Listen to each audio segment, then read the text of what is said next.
Sveiki bendraminčiai, tęsėm istoriją apie Devimantrą, kaip sekasi su juo. Kokia situacija, kur pajudėjom? Variklį atidaviau draugui, kuris dabar jį išardė. Šiandien, jeigu viskas gerai, dar spėsiu pas jį nuvažiuoti, pažiūrėsim, kaip atrodo išardytas tas SPM5 variklis ir kągi mes radom viduj, kas yra, kas ten nutiko. O nutiko, kol kas iš karto atskleisiu paslaptį, dar neaišku kas. Išardėm variklį, vizualiai jokių pažeidimų nėra. Kaip pateko antifrizas į tepalą, jokio paaiškinimo. Kas nutiko su alkūniniu, ten jau matė, tai aišku dabar parodysiu tiksliau, nes jis yra išimtas, viskas matosi aiškiai. O būtent dėl ko antifrizas pateko į tepalą, dar vis neaišku. Tarpinė vizualiai nieko nesimato, aušintuvas tepalo sveikas vizualiai, galva vizualiai sveika, blokas taip pat vizualiai sveikas. Tai dabar prieitas sprendimas toksai, kad sprendimas koks ir buvo pradžia suplanuota. Išardom varikliai, siunčiam į Vilnių žmonėm, kurie užsiema galvučių blokų remontais ir patikrom ir taip toliau. Viską ten patikrins, nustatys, su mikroskopais pažiūrės ten į vidų, ar nėra kažkokio mikrotrūkimo. Žodžiu, su oru, nežinau kaip tas tikrinama yra, patikrins ir sužinosim atsakymą. Jeigu nieko nerasim, tada antras planas, kaltinsim, kad pateko etanolis į tepalą. Vis tiek išsiaiškinsim iki galo. Taip pat šito video metu pabandysiu sudėlioti kainas, kiek kas daugmaž kainavo remontas, kiek man kainavo sutvarkyti ten alkūninis, indeklai, tarpinės ir visa kita, darbas, remontas ir kiek man tas iš praeito video, jeigu pamenat, užgesimas, kiek man kainavo iki tol, kad mašina vėl užsivestų ir būtų vėl pasiruošus važiuoti trasą. Grįžtam dabar į kadrą vėl, kai būsiu garaže, ten kur išardytas variklis.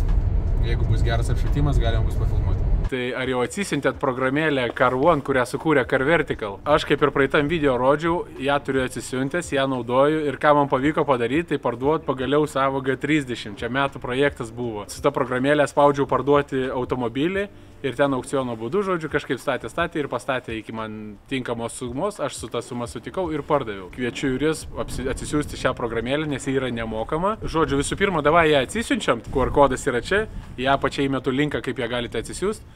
Atsisiunčiat į savo Samsungus arba iPhone'us programėlę ir dabar trumpai papasakosiu, ką joje galite padaryti ir ką su joje galima padaryti. Tai va dabar turiu nusipirkęs Volkswagen Touran, juokingai gal kažkam, bet kartais ir tokios mašinas reikia. Tai žodžiu, žiūriu, kad jos techninė apžiūra galioja metus ir 10 mėnesių. Dabar aš atsimenu, po 2 metų, kažin ar atsiminsiu, kada baigėsi techninė apžiūra, o šitą programėlę jums primins. Draudimas, kada galioja, rodo, galioja jau kelias dienas, tai va. Reikia apsidrausti. Toliau. Vairuotojo pažymėjimas rodo, kad kiek laiko galioja. Galima parkingą išsipirkti iš karto paspaudus programėlėje. Ir kaip ir minėjau, parduoti automobilį, kas man šituo atveju labai sulošė. Ir pardavęs G30, ką aš nusipirkau? Seną gerą X5.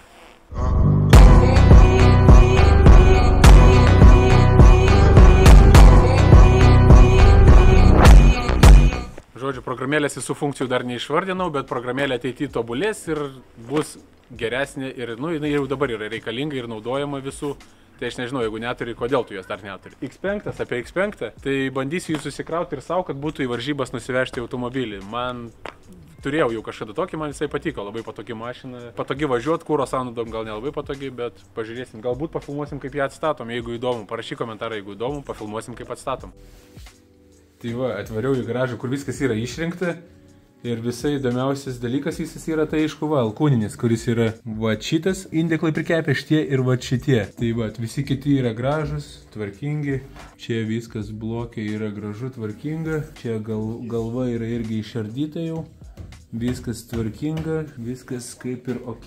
Atsiminat mano tas aliuminės purkštukus, tai vat kaip jie atrodo, aliuminį purkštukų, kaip tai pavadinti, nežinau, pakaitalai. Tai žodžiu, nieko jie nesudegė, viskas su jais gerai ir jie laiko, aišku, dar nebuvo daug deginta, bet man atrodo pastvirtino mano šitas dalykas. Dar jeigu ką turiu brėžinius, man atrodo, šitą dalyką, jeigu kam reikėtų. Čia vat galva pilnai išardyta yra. Kas man buvo naujiena, tai kad dedant, surinkinėjant bloką, tarp bloko šitas vietos, vietoj tarpinės dedasi specialūs klijai, kurie užsipildo per va tokius vat, per visą šitą, žodžiu, iš vienos pusės ir iš kitos yra tokios vietos specialiai užpildyti klijams. Tai šitas buvo įdomus dalykas ir dar žinau, kad autosportui Šiaip originaliai eina šitie vat kraštiniai žiedeliai, nežinau kaip tarpinės pusmenaliai pavadinti. Per centrą yra dvi iš vienos pusės, tik tai alkūninė. Ir statosi tik čia. Bet vietos padarytas yra ir kitai pusėje, kad ir iš viršaus uždėti. Tai užsakysiu dar šitas papildomas. Dabar užsakinėjau visas tarpinės detalės ir taip toliau, pasakysiu kokios kainos gausis. Bet kol kas turbūt tiek, nežinau, net ir labai ką parodė daugiau. Situacija aiški, alkūninis batai ir bat vienas švaistiklis irgi yra pažeistas. Galbūt jisai yra remontuojamas, bet jeigu jau pirksiu šitą alkūninį, tai prie to pačio ir švaistiklį vieną nupirksiu ir viskas. Ir tada apačią turėsiu sveiką, lieka tik tai viršų susitvarkyti. Viskas, kraunasi į mašiną ir vežam į Vilnių.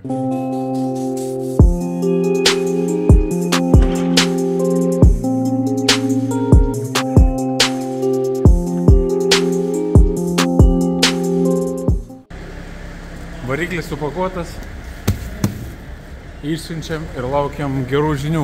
O kokias geros žinios aš netiksliai nežinau. Jeigu pasakys, kad viskas su varikliu gerai, tai reiškia, kad problema paskutinė lieka, dar mano įtarimas, kad yra turbina. Turbina gali būti ten aušinama tepalo ir antifrizų, tai gali būti ten susimaišo. Tai aš nežinau, dabar gal laukiu atsakymo, kai bus iš to variklio. Ir jeigu viskas ok, tada iš karto siunčiu turbiną į patikrą. Nu, kad jau 100% apsidraudus būt, kad jau niekaip tas antifrizas nepateks. Dar kai patikrinau, kad į tepalą pateko antifrizas, tai paprastus metodas labai. Paragauja truputį tepalą ant liežuvio, jeigu yra saldu, reiškia, tai yra antifrizas. Kitu atveju būtų etanolis, tai kaip ir, man atrodo, antifrizas bus tepalė. BMW bairį. Ai, ne, čia tik tai žiema. Gerai, laukiam atsakymą. Ir jeigu galvojat, kad aš tepalus ragavau, tai ne, čia ne, draugelis čia ragavo. Nu ką, liko paskutinė praktiškai stotelė, kur pinigus išleisiu S55 variklio remontui. Važiuoju pasiimti detalių naujų, visokias tarpinės, indeklai, pamiršau net viskas, ko ten reikia. Daug pinigų, daug šimtų, tai sužinosim, pažiūrėsim kiek. Žodžiu, liūdniausia situacija remontai šitam tvarkėme. Va šitą vietą ir kai ateini į parduotuvę ir išsitraukia pinigėlius ir krūvelę numeti, išsirenka kiek reikia. Dar gražos lieka, ponas. Liko, tai dar remontai vienam. Tai kiek čia pinigų bus? 540. 540. Tiek vat jau minuso iš to remonto. Ir neaišku, kas sugedo. Ir dar neaišku, kas sugedo, žodžiu. Tai už darbus pasakysiu, kiek kainavo viskas, kiek darbai. Bliam, net rankas dreba, tai jau gaila pinigus. Man irgi jaudinosi. 200 eurų išleisti tam, kad variklis būtų patikrintas, variklis, alsuoklis, viskas čia yra šitoj dėžiai. Ir čia dar turiu alkūninį ir švaistiklį su stumokliais 2. Šitas dalykas man kainavo alkūnis 850 eurų, švaistikliai 80 eurų. Tiek pinigų pliusuojam, kiek man kainuoja šitas sutvarkymas variklio. Trumpas update'as prie 92 projekto. Turbina čia, nuimta nuo kolektoriaus, siūsiu į patikrą. Rezultatai tokie. Variklio dar iš Vilniaus negavau, bet variklio blokas patikrintas, variklio blokas sveikas, galva patikrinta, sveika, tepalo šintuvas patikrintas, sveikas, nieks niekur netrūkia, neleidžia. Darosi liūdna, nežinau, iš kur tas antifrizas pateko, nežinau, iš kur tas saldumas tepale. Visos viltys į tai, kad turbina bloga, nors jinai nauja, nieko nepadirbus, čia viskas atrodo ledas. Su oru kiek pats paputinėjau, atrodo nieks čia niekur nepraleidžia, bet tokiai išsiunčiam, patikrinam, kad 100% įstikint. Ir jeigu turbina gera, tada nežinau, ką darom. Surinkinėjom variklį ir vėl bandom vest, nežinau. Tikrinsim tepalus, lygiai, žiūrėsim, kaip jie užvedus, kas ten keisis, kas darosi.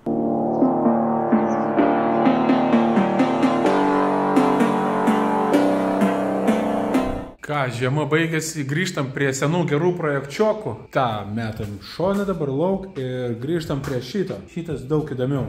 Nieks čia neperka, nenorit, nepirkit. Suremontuosiu, kaina bus kosmosas. Tada neverkit. Ką turim? Po žiemos variklis. Tas pats užkalės, nieko gero. Šitas lauk, šitas čia. Bam, bam. Atrodo viskas paprasta. Šiandien planas toksai. Apsižiūriu, kaip kas po žiemos, ar nieks nenupūvo, ar viskas savo vietoj. Pasifotkinu, susižymiu, kur čia kas buvo laidai kokie, kad viską pasijungt. Nors čia viskas kaip ir jau matau, kadangi Vemsas tai yra viskas sužymėta. Reiškia, jau matau, gerai žymėti nereikės. Noriu variklį išsitraukti, nudažyti kapoto skyrių viską, tai yra variklio skyrių visą nudažau. Perenkam iš 2 variklių į vieną, tai yra 2 variklių, vienas vanusinis variklis, kitas ne. turi tas pasidaryti variklis nevanusinis ir įsidėti čia ir užsivesti. Ten išėmus, aišku, išėlės dar visokių kliurkų ir reikalų, ką turiu padaryti, bet apie viską iš eilės. Gerai, dar truputį užėjus į saloną, pažiūrėti, kas čia. Ar viskas vietai? Mano lopšiukas išsvajotas, kurio taip ir neišbandžiau. Rankiniukas, šifteriukas, viskas vietai. Pravotkės laidai kažkokie neaiškus, bet nesvarbu. Taip. Viskas vietai. Apžvalga trumpa padaryta, kimbam į darbus, ardom viršų. Šiandien turbūt daug nespėsiu, penktadienis, vakaras, nesinori daug labai laiko čia leisti. Gali būti, kad mano darbas bus tik tai išimt variklį, nuvežti, kad juos iš dviejų padarytų vieną gerą ir atgal sudėti pačiam. O galbūt imsiuosi ir pats to, dar nežinau. Labai nenoriu, bet jeigu nieks greitai nesiims, teks pačiam daryti. Žodžiu, palindau į apačią, nuiminė duslintuvo, ant variklio dugno ten ant traverso radau va tokį įdomų dalykėlį. Tai nieko gero nežada, nes tai panašu, kad yra dalis stūmoklio, kuris yra viduj cilindrė. Tai visai laukia įdomi dalis, kas ten rasim atidarė variklį. Tai šiandienai turbūt tiek, variklis pilnai išardytas, viskas paruošta išėmimui. Visi varžtai atsukti, liko tik pats iškelimo procesas. Šiandien turbūt neiškelinėsiu, vienas nenoriu čia daug apsikrauti, turbūt rasiu draugą, kas padės ir dviese bus žymiai lengviau ten truputį palaikyti, jeigu ką pavarų dėžę, nes kartu trauksiu su pavarų dėžę. Užrišu dar šiandien diržą, už kurio ištraukinėsiu. Galbūt nuimu kapotą ir šiandien viskas, rytoj bus išėmimas ir ardymas variklio, pažiūrėsim, kas ten jam nutiko ir ką reikia nupirkti, kad greičiau sudėti šitą. Kaip visada, susirenkam dalis, susiperkam ir susikraunam ant šito, įvarom pirmuką atgal, sudedam variklį ir kūriam. Nutiko įdomus dalykas, ateinu šiandien ir jau viskas sutvarkyta, variklis išimtas, žiūrėkit.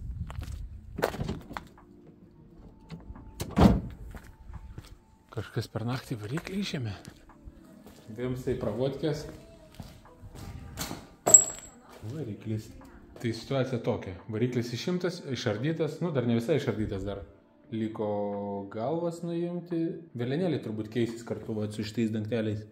Priekinis dangtelis keisis, šitie du dangteliai ir velenėliai keisis. Dėl kad ant šito gerojo variklio yra vanusai. Mums jų nereikia, mes jau šalinam, dedam iš senojo. Tada šitą dangtelį keičiam todėl, kad čia generatorius eina kartu su dangtelio aušinamas antifrizu. Mums to nereikia. Dabar tokie ir darbeliai visą šitą perkel. Šiandien jau tikrai nenoriu, net nebent gal dar išardysiu variklį. O įdomybės, žiūrėkit kokias. Kas buvo tam varikliui, kodėl jis sustoja?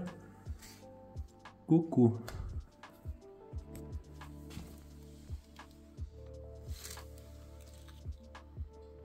Nu kasgi čia? Šviesa tunelio gale. Negaliu niekaip parodyti. Nu va ten yra skylė. Ir taip turbūt geriau matėsi, kai šviečiasi laukas kitoj pusėje. Kodėl aš visada negalvoju paprašiau? Galima iš čia parodyti. Iš šito variklio dar kas keliaus? Karteris, matot? Čia karteris gale nuo X5, nes va dar pusė šiek kišasi. O čia karteris priekyje. Reikės, kad būtų gale. Tai va tokie va darbai laukia. Žodžiu, viską nuo vieno variklio ant kito perkrauti. Ir kažkurią dienelę sudėti vėl į mašiną, kas užims nemažai laiko. Nu, bet pagaliau bus važiuojantį. Dar vieną dienelę prie V8 variklių. Senasis variklis su skylė. Apardžiau, jis yra be vanusų. Taip atrodo be vanusų, čia nėra vanusų, matot? Žvaigždutės tokios. Šitas variklis be skylės. Ir yra jau su vanų sistema. Tai va dabar mano mintis tokios. Čia kažkoks prisukimas yra, čia nieko nėra. Mano mintis tokias, kas būtų, jeigu tiesiog pakeičiau žvaigždutę šitą sudėčiau, kad holo daviklis teisingai skaičiuotų, dangtelius pakeičiau ir viskas, ir nusukčiau vanose. Variklis turbūt tinkamai nedirbtų. Tai dabar šitą pasidomėsiu, jeigu šitas planas nepaeina, tada pasidomėsiu, kaip galima jį pašalinti pilnai ir kažką užblokuoti, gal net nežinau, kaip tą padaryti. Ar vis dėlto liūdnoji dalis ir reikia galvas keisti. Jeigu galvas nuiminėt, nu čia jau prasideda pinigų daugiau. Prasideda galvos šlifavimas, naujas tarpinės. Nu ir jau projektas jau įgauna pagreitį tokį, kad jau pinigų bus kosmosas ir atitinkamai automobilio kaina išaugs. O aš norėjau biudžetinį variantą, perenku variklį pakeičiu, nes van ubagė stovi laukia be variklio. Nu žodžiu, vis tiek reikės daryti normaliai, nu nesąmonę padaryti kažkaip tai labai biudžetiškai, reikia daryti taip, kaip reikia. Kai išsiaiškinsiu, pranešiu, kaip darau, koks variantas. Truputį atnaujinimas. Karteriukas nuimtas. Ir štai kas buvo variklyje, koks grožis. Skaniai. Žodžiu, ten viskam batai. Du švaistikliai.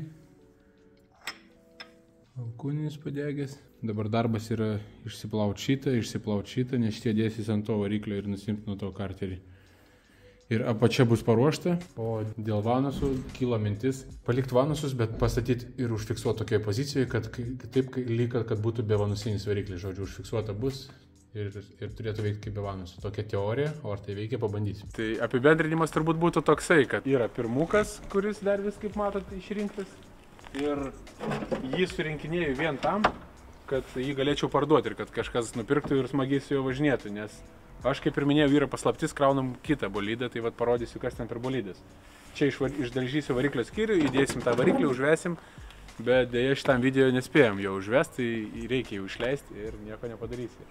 Ok, einam prie 92. Čia situacija labai panaši. Čia situacija kaip ir ta pati. Variklė nėra, toliau surinkinėjom. Ir, žodžiu, pažadu, kad kitam video paliubomu kažkurią mašiną užvesim šitą arba tą. Blogiausia atveju Kem 6. Ne, Kem 6 ir taip važiuoja. Bet dar noriu priminti, kad Kem 6 irgi parduodu.